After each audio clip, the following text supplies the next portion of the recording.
নমস্কার বন্ধুরা, আমিও বাঙালি রান্নাঘরে সবাইকে স্বাগত জানাচ্ছি। আবার একটা রেসিপি আপনাদের মাঝখানে শেয়ার করতে চলেছি, সেটা হলো ফুলকপি মটর দিয়ে পনির রান্না।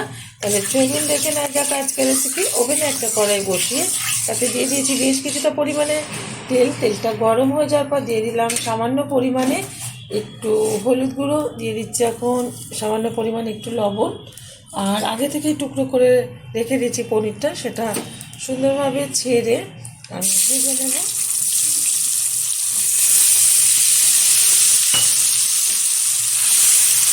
হালকা ব্রাউন কালার আসলেই কিন্তু আমি তুলে নেবো একটা পাত্রে।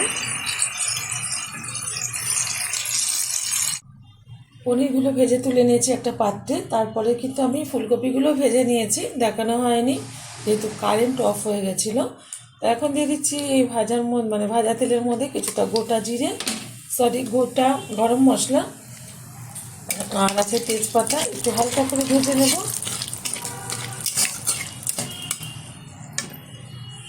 দিয়ে দিচ্ছি হাফ চামচ হলুদ গুঁড়ো, দিয়ে দেবো হাফ চামচ মতো জিরের গুঁড়ো, দিয়ে দিচ্ছি 1 চামচ লঙ্কার গুঁড়ো, দিয়ে দেবো একটু আদা বাটা। এবার ভালোভাবে আমি কষিয়ে নেব।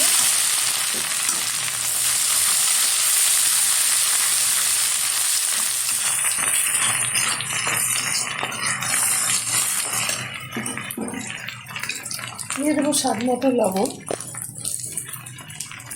দিয়ে দিচ্ছি সামান্য পরিমাণে একটু চিনি, ব্যালেন্সটা খুব ভালো রাখবে।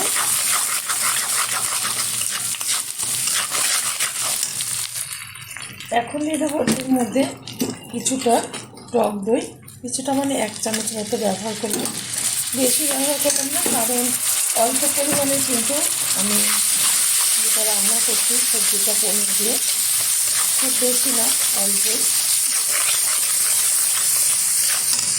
দিয়ে দেবো পনির আর ফুলকপি যেটা ভেজে রেখেছিলাম। মটরটা এবার দেবো, কারণ আগে থেকে দিলাম না, এই কারণে যে মটরটা তেলের মধ্যে দিলেই কিন্তু ছিটে হবে সারা জায়গাতে, এই কারণে একটু পরে ব্যবহার করছি আমি। মটরটাও কিন্তু আমি ঢেলে দিয়েছি কড়াইয়ের মধ্যে, ভালোভাবে একটু নেড়ে চেড়ে কষিয়ে নেব। আমার এই রেসিপি যদি আপনাদের ভালো লেগে থাকে, আপনারা অবশ্যই আমার চ্যানেলটিকে সাবস্ক্রাইব করবেন, লাইক করবেন, শেয়ার করবেন। আর এরকমভাবে একবার রুটি, পরোটা, ফ্রাইড রাইসের সাথে খাওয়ার মতো এরকম পনির দিয়ে ফুলকপি মটর দিয়ে রান্না করে খেয়ে দেখবেন, আশা করি ভীষণ ভালো লাগবে। এর মধ্যে অনেকে আলু ব্যবহার করে, তো আজকে আমি আলু ব্যবহার করলাম না, শুধু ফুলকপি আর মটর দিয়েই করে নিলাম। দিয়ে দিচ্ছি একটু গরম মশলার গুঁড়ো, ফ্লেভারটা খুব ভালো আসবে।